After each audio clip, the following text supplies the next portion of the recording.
atau maaf-maafan. Bapak mengakui nggak kesalahan Bapak di hadapan Pak Jokowi? Jangan, kamu dengar aja omongan saya. Jangan mencari itu. Tadi Bang DHL tanya saya jawab. Saya menerangkan.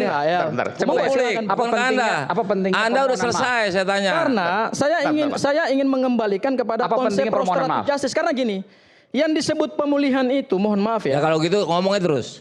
Apa yang disampaikan oleh Bang DHL, kemudian oleh Bang Egy, mereka menyampaikan, loh kita nggak pernah mengakui jasa itu asli kok. Kami hanya datang silaturahmi. Kemudian perdamaian itu ditafsirkan oleh pihak Pak Jokowi sebagai permintaan maaf. Loh, tersangka sendiri aja mengatakan bahwa beliau tidak mengakui kesalahannya. Bang DHL boleh Anda. Silakan bisa dikonfirmasi langsung kepada. Anda tidak mengakui kesalahan, Anda tidak meminta maaf, betul? Bang DHL. Enggak, langsung silakan. Assalamualaikum warahmatullahi wabarakatuh. Waalaikumsalam warahmatullahi wabarakatuh. Saya memang dalam posisi serba salah. Mungkin publik berharap kepada saya dan Egy untuk terus berjuang. Diharapkan kami, tapi saya tidak bersalah dengan Egy. Hanya posisi serba salah. Dipahami ya? Posisi saya yang salah. Tapi saya tidak bersalah. Karena apa? Gitu. Nah, sepengetahuan umum, saya mau tanya dulu kawan. Arti restoratif justice tahu nggak? Unsurnya. Oh, saya paham sekali restoratif apa justice. Salah satunya? Restoratif justice itu adalah suatu metode penyelesaian perkara pidana non litigasi yang didasarkan pada kesepakatan bersama untuk memulihkan suatu keadaan yang timbul dari suatu tindak pidana. Nah, itu baca Perpol dan baca KUHA, Pak. Jangan ngajarin saya. Lo kan Bapak tanya, yuk saya sekarang saya jawab ya dari jawaban tadi ada unsur pemulihan. Betul? Itu tujuannya Pak. Betul ada tujuannya Pak. Iya betul ya. Betul Pak. Betul. Udah titik. Betul. Nah saya ingin pulihkan status saya sebagai tersangka lewat restorasi. Itu pemulihan. Saya tersangka. Saya tidak terlapor. Tadi betul. Saya tidak ada minta maaf. Nanti kan terbukti. Kalau minta maaf itu artinya apa nih? Minta maaf saya salah. Betul? Atau maaf-maafan. Bapak mengakui nggak kesalahan Bapak di hadapan Pak Jokowi?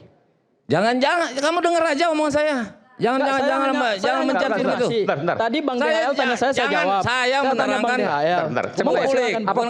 Apa pentingnya? Anda udah selesai saya tanya. Karena saya ingin mengembalikan kepada konsep restoratif justice. Karena gini, yang disebut pemulihan itu, mohon maaf ya. Ya kalau gitu ngomongnya terus. Ini Bang DHL. Ini kita bicara konsep hukum soalnya. Saya di sini. Abang kan giliran saya nanya, ternyata Anda tahu. Yaitu pemulihan diantaranya unsur-unsur itu.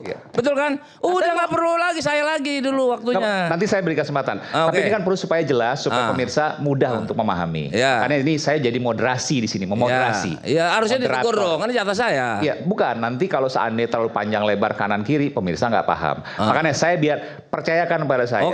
Saya berada di tengah supaya pemirsa juga paham apa yang kita bahas. Apa pentingnya?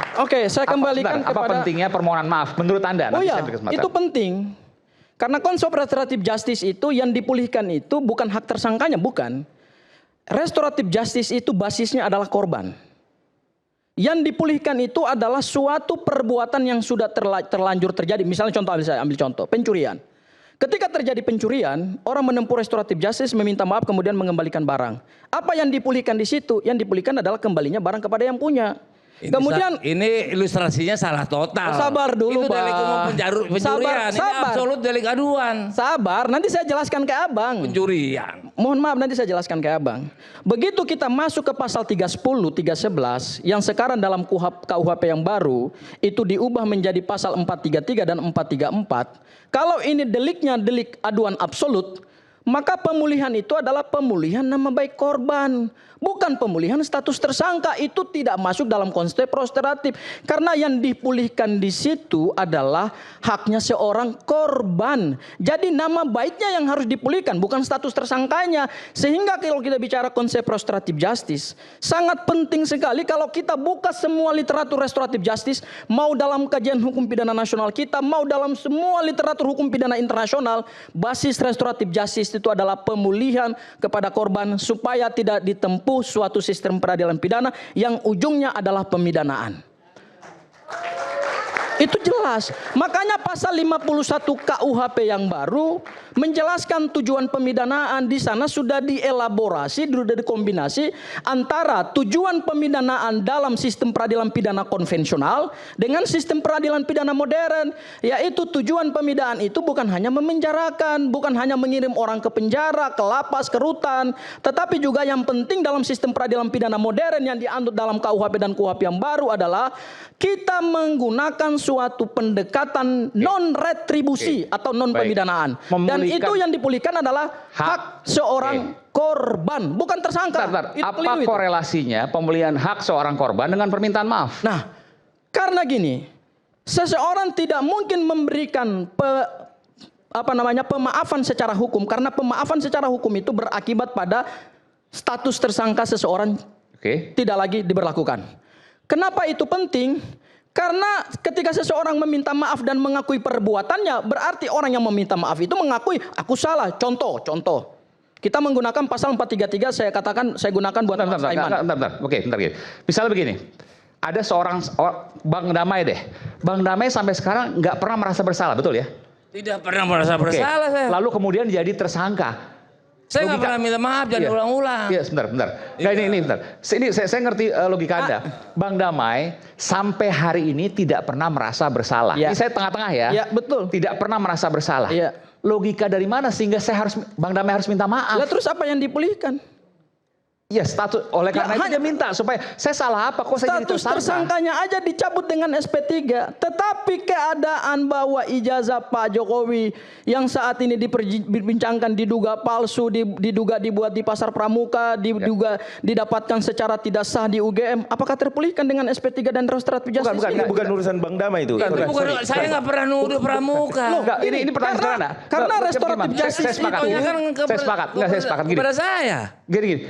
Ada seseorang yang tidak pernah merasa bersalah lalu tetapkan tersangka, kan boleh dong. Bisa. Lalu kemudian disuruh minta maaf, kan nggak masuk logika. Tapi dia minta supaya status tersangkanya dilepas. Lo gini, tersangka itu apa sih? Coba baca KUHP deh. Bisa. Tersangka, sebentar Bang, nanti Abang boleh bantah. Tersangka adalah seseorang yang diduga berdasarkan dua alat bukti ini yang omongannya nol, ngabisin waktu. Masa kan, Bang, sebentar. Kita bicara ilmu setelah tersangka saya berikan kesempatan. Setelah tersangka kita bicara ilmu hukum ya, Bang. Iya. Tersangka dua alat bukti tadi. Tersangka itu adalah seseorang yang diduga. Bang Damai. Diduga melakukan tindak pidana. Bentar, Bang. Kecuali Bang DHL ini bukan tersangka. Bang itu kan versi karena dia penyidik. tersangka. Bukan versi penyidik. Loh, ini kan surat penetapan tersangka. Bang Haji sebentar. Supaya bisa lanjut bagus ya. Saya sebenarnya terharu melihat Anda datang tadi. Jadi jangan dihentikan. Pasti dia punya sesuatu dan dia juga seorang kuasa hukum kan. Jadi jangan dihilangkan dengan kemarahan Anda. Saya ngalah, tadi kan waktunya saya. Lanjut. Oke, silakan. Saling menghargai. Jadi tersangka dianggap sudah bersalah, begitu kan? Bukan bersalah, orang itu diduga sudah melakukan perbuatan pidana, maka keluar surat penetapan tersangkanya. Dan kecuali hari ini Bang DHL tidak pernah ditetapkan sebagai tersangka, ujuk-ujuk datang ke Pak Jokowi, Jokowi memaafkan, ya nggak perlu keluar SP3. Jadi kalau sudah ditetapkan tersangka untuk restoratif justice menurut Anda harus ada permintaan maaf dari sang tersangka. Karena itu esensi daripada restoratif justice. Tidak ada persyaratan minta maaf dalam KUHP. Permohonannya pun disampaikan cukup kepada penyidik. Nggak mungkin ke JPU, belum sampai tuntutan. Nggak mungkin ke pengadilan, gila itu namanya. Nggak mungkin kepada Pak Jokowi. Nyata saya tidak pernah minta maaf, baik melalui kuasa hukumnya bersama-sama naikkan atau sepihak. Mereka sepihak, mereka mengajukan restorasi juga tanggal 12. Mereka itu siapa? Januari. Ini kuasa hukum Pak Jokowi atau Pak Jokowi atau Andi atau Lecumen. Restoratif justice untuk tersangka siapa? Mereka juga mengajukan restorasi tanggal 12. Saya tanggal 13 kepada penyidik dua-duanya. Benar. Mereka tuh maksudnya atas dua nama kuasa hukum ini. Tentunya kuasa hukum Pak Jokowi mengajukan restoratif ke yang lain. Bang Damai dan Bang Egy maksudnya? Bukan, ke penyidik. Oke. Mereka juga mengajukan restoratif. Tujuannya apa? Restoratif justice? Tanya aja sama mereka. Nah, saya tanggal 13. Nah, ini menarik nih. Memang aturannya seperti itu. Ini belum terbuka nih. Tadi. Oke, nanti saya buka. Silakan. Nah, syarat saya, latar belakang saya minta pemulihan, saya dinyatakan tersangka. Ya. Namun tidak terlapor. Saya masih dampingi Kurnia. Sampai A sampai Z. Saya dampingi dengan Arvid namanya. Dan saya juga mendapat kuasa daripada Roy, Rismond. Kalau saya punya tersangka, jadi tersangka, terlapor, itu nggak mungkin saya diusir dari ruangan bisa sama penyidik. Saat itu pengembangan selanjutnya disitulah saya terlapor. Ya, jadi klien saya Roy Suryo, Rismond, Kurnia, Egy Sujana.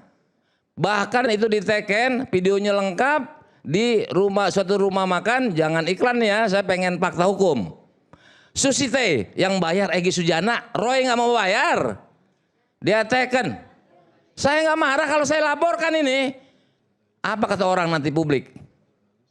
DHL lagi begini, karena itu kan klien saya. Diminta ketika dalam ruangan saya dampingi Ibu Kurnia. Kalau saya laporkan kawan saya ini kena juga. Karena dia kuasa hukum. Saya kenanya. Dia advokat. Dengar dulu. Tidak bisa Bang Damai ya. Dengarin dulu. Anda ini sudah mengecewakan kami secara keseluruhan. Lalu sekarang Anda akan melaporkan. Sudah jadi termul ya. Sudah jadi termul sekarang. Advokat nih. Sudah jadi termul sekarang dalam perjuangan. Pinteran termul sama Saya kalian. terima kasih ya. Anda mendampingi saya di rumah Pak Jokowi. Dengan kasih sayang Anda mendampingi saya. Di belakang nama Anda tertulis tim pemburu ijazah palsu Joko Widodo. Saya bangga sama Anda. Lalu hari ini Anda mengatakan saya bisa dipoliskan gara-gara itu. Saya nggak mau yang begini debatnya. Saya tinggal nih. Harusnya jangan hadir Oke, kita tadi. kembali saat lain. Saya mau Tetap bersama sampaikan kami dulu. di Rakyat Bersuara. Nanti sebentar.